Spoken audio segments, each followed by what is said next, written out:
का प्यार मतलब हो गया था उनको। तो वो राजा भीष्मक की पुत्री थी, ठीक है। अब राजा भीष्मक के जो पुत्र थे, अब उनके जो थे 5 तो पुत्र थे राजा भीष्मक के। अब 5 पुत्रों में से बड़ा पुत्र, इसमें ना रुक्मी करके एक बड़ा पुत्र था, रुक्मी करके। दूसरा पुत्र था रुक्मीथ, था लगा हुआ है, रुक्मीथ। और तीसरे पुत्र का नाम था रुकबाहु। चौथे पुत्र का नाम था रुक्मकेश। और 5वें पुत्र का नाम था रुक्माली। और जो पुत्री थी, एक पुत्री, उसका नाम था रुक्मणी। तो रुक्मणी जो थी बहुत सुंदर सुशील थी। और क्योंकि नारद मुनि से भगवान के गुणों के बारे में सुन रखा था, उनके बारे में जान चुकी थी, तो उनसे मतलब उन्होंने मन में ये मतलब फिक्स कर लिया था, मैं विवाह करूंगी तो किनसे करूंगी, भगवान श्री कृष्ण से करूंगी। तो जब उनके विवाह का स्वयंवर की बारी आई तो बहुत लोग आए, शिशुपाल आया और दंतवक्र और जरासंध नाम के और बहुत से राजा आए उनके विवाह में। जो उनका भाई था रुक्मी जो था ना, रुक्मी, वो उसकी ये थी कि इच्छा की शिशुपाल से उनका विवाह हो, रुक्मणी का। पर वो तो भगवान श्री कृष्ण से प्रेम करती थी।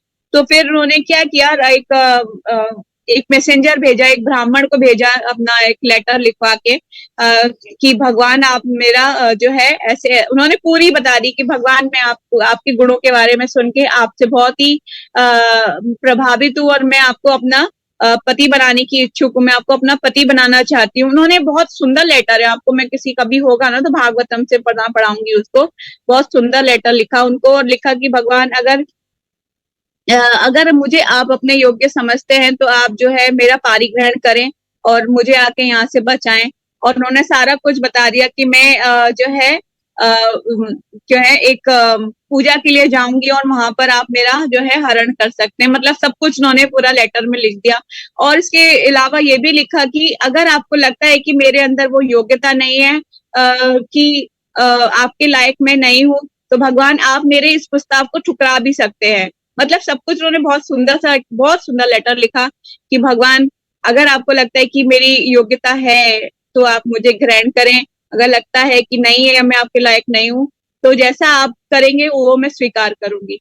पर मैं अगर आपका वेट करूंगी, अगर आप नहीं आते हैं तो मैं अपने प्राण स्वतः ही निकाल दूंगी, मतलब अपने प्राण छोड़ दूंगी, अपनी योग अग्नि के द्वारा अपने प्राण छोड़ दूंगी। तो इस तरह से बहुत सुंदर लेटर उन्हें लिखा जो है भगवान श्री कृष्ण को। तो वैसा ही हुआ, भगवान श्री कृष्ण ने वो जब लेटर पढ़ा तो सुनने के बाद वो ब्राह्मण को बोलते हैं, मैं खुद चाहता था कि रुक्मणी मेरी वाइफ बने और मैं अवश्य ही जाऊंगा उसको मतलब उसको हरण कर, भगवान का ना एक किडनैपिंग करने के लिए भगवान स्वयं जाते हैं। फिर इस तरह से उनका भगवान उनको रथ पे बिठाते हैं, उनका किडनैप कर लेते हैं भगवान। और उसके बाद जो है हरण कहते हैं उसका वर्ड, वहां पे हरण लिखा हुआ है। तो उसके बाद फिर युद्ध होता है उनके भाइयों से भगवान का। बहुत सुंदर कहानी है। तो रुक्मणी महारानी के बारे में आज मैंने आपको बताया।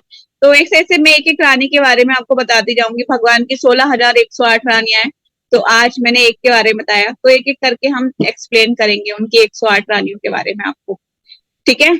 तो अभी जो है किसी का कोई क्वेश्चन है तो आप लोग पूछ सकते हैं, नहीं तो फिर